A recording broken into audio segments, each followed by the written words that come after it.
চাচা দাম কত? 170 চাইছি গো।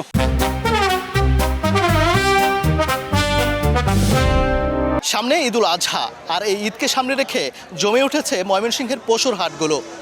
বৈরী আবহাওয়ার মধ্যেও থেমে নেই ক্রেতা বিক্রেতাদের ভিড়। হাটে এখন সবচেয়ে বেশি শোনা যায় একটাই প্রশ্ন, দাম কত?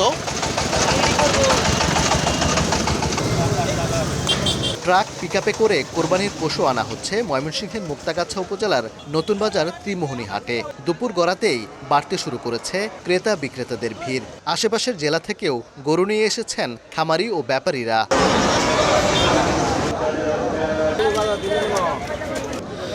কখনো রোদ, আবার কখনো বৃষ্টি, এমন বৈরী আবহাওয়ার মধ্যেই চলছে দরদাম, যাচাই বাছাই। কেউ পছন্দের গরু কিনে নিয়ে যাচ্ছেন, কেউ আবার ঘুরে ঘুরে দেখছেন। তবে সবার আগ্রহের কেন্দ্র একটাই, গরুর দাম কত?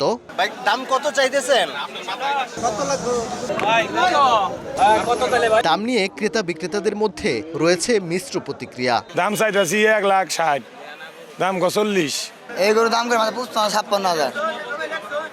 কত চাইতেছেন? 80। ভাই আপনার গরুর দাম কত? দাম চাইতেছে 200, 250। দাম চাইতেছে 225, আর আমার কথা হইতেছে যে 200 বাংলা একটা আলাপ সালাপ করতে পারতাম। তো দাম কত একটা বেশি চাই নাই, বাজার স্থিতিশীলের মধ্যে আছে। হাট ঘুরে দেখা গেছে এবার বড় আকারের গরুর সংখ্যা তুলনামূলক কম। মাঝারি কিংবা কিছুটা ছোট আকারের গরুতেই বেশি আগ্রহ ক্রেতাদের। 1 থেকে 1.5 লাখ টাকার গরুতেই নজর বেশি। কেউ দামে পছন্দ হওয়ায় কিনে ফেলছেন পছন্দের গরু, আবার কেউ অপেক্ষায় আছেন দাম আরও কিছুটা কমার। অন্যদিকে বিক্রেতারাও শেষ সময়ে ভালো দামের আশায় রয়েছেন। কেমন দাম, বেশি না কম? গরুটা পছন্দ হইলো, বাট মানে দরদামে মিলতেছে না। এছাড়া বেশ ভালো গরু উঠছে বাজারে। 1,30,15 আমি পাইছি, দাম আমি 45 দিয়ে দিয়েছি। 140 হলে আমি ছেড়ে দেবো আর কি। ভাই দাম কত? 1.5 লাখ। কত চাইতেছে? 2,20,000, 65-70 পর্যন্ত দাম হয়েছে। 56টি আমাদের মেডিকেল টিম গঠন করেছে, যারা এই কোরবানি হাটগুলোতে গবাদি পশুর প্রাথমিক চিকিৎসা এবং অন্যান্য যে কোনো সমস্যা যাতে তারা সেগুলো দেখতে পারে।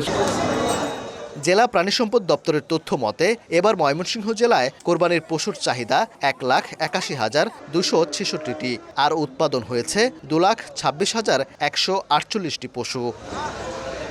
ওবায়দুল হক, সময় সংবাদ, ময়মনসিংহ।